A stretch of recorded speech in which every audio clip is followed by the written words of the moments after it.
Hello hi everyone, कशा आहात सगळे? स्वागत करते मी आपल्या सगळ्यांचं आपल्या युट्यूब चॅनलवर इन एसवी ट्युटोरियल्स. तर आज आपण पाहणार आहोत Vikas golden grammar book 1 lesson number 12 animals and their youngs one. Animals म्हणजेच काय? प्राणी. अँड दिअर म्हणजेच त्यांचे. यंग वन्स म्हणजेच काय? त्यांचे पिल्लू. त्यांच्या पिल्लूंची नावे, त्यांच्या बेबीजची नावे. चला तर पाहून घेऊया. Here are the names for young ones of some animals. काही प्राण्यांच्या यंग वन्सची, त्यांच्या पिल्लूंची नावे खाली देण्यात आलेली आहेत. चला तर ते आपण पाहून घेऊया. ॲनिमल्स देण्यात आलेले आहेत आणि त्यांचे यंग वन्स. तर आपण ॲनिमलला काऊ असं म्हणतो, गाईला काऊ म्हणतो आणि गाईच्या पिल्लूला आपण मराठीत वासरू म्हणतो, पण इथे यंग वन्स मध्ये काय म्हणलेलं आहे? काफ म्हणलेलं आहे. नेक्स्ट वन आहे डक म्हणजेच काय? बदक. आणि डकच्या यंग्सवनला, पिल्लूंना आपण इथं काय म्हणतो?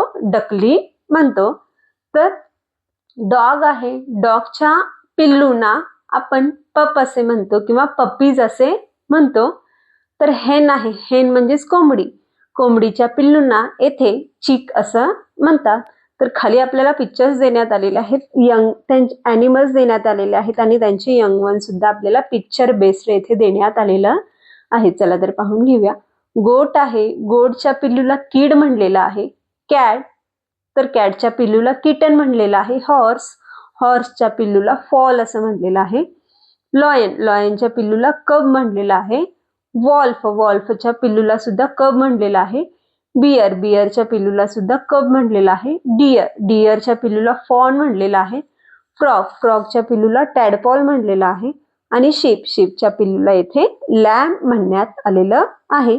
चला तर एक्सरसाइज देण्यात आलेल्या आहेत, पाहून घेऊया. Circle in the puzzle the names of the youngs ones of the animal shown below. तर इथं आपल्याला पझल्स देण्यात आलेले आहेत, पिक्चर बेस्ड आहेत. तर पझल्स मधल्या आपल्याला त्या ॲनिमल्सचे यंग्स वन्स आपल्याला फाइंड आउट करून काय करायचं आहे? सर्कल कव्हर अप करायचं आहे. एक एक्झाम्पल सॉल्व्ह करून देण्यात आलेलं आहे. डिअरच्या यंग्स वनला फॉन असं म्हणतात, तर इथे सर्कल करून घेतलेलं आहे. तर डॉगच्या बेबीला पप म्हणण्यात आलेला आहे. काय म्हणलेलं आहे? पप. तर पपला काय करून घेऊया? सर्कल करून घेऊया. गोटच्या बेबीला किड म्हणलेलं आहे. काय म्हणलेलं आहे? किड.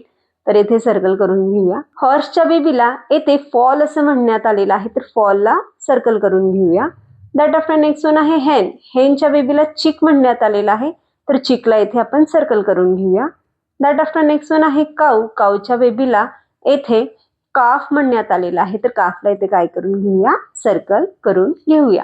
तर अशा प्रकारे आज आपण lesson number 12 animals and their youngs one हा लेसन पाहिलो. तर व्हिडिओ आवडल्यास लाईक करा, शेअर करा, सबस्क्राईब करा. पुन्हा भेटूया असेच अनेक व्हिडिओ घेऊन. Bye bye.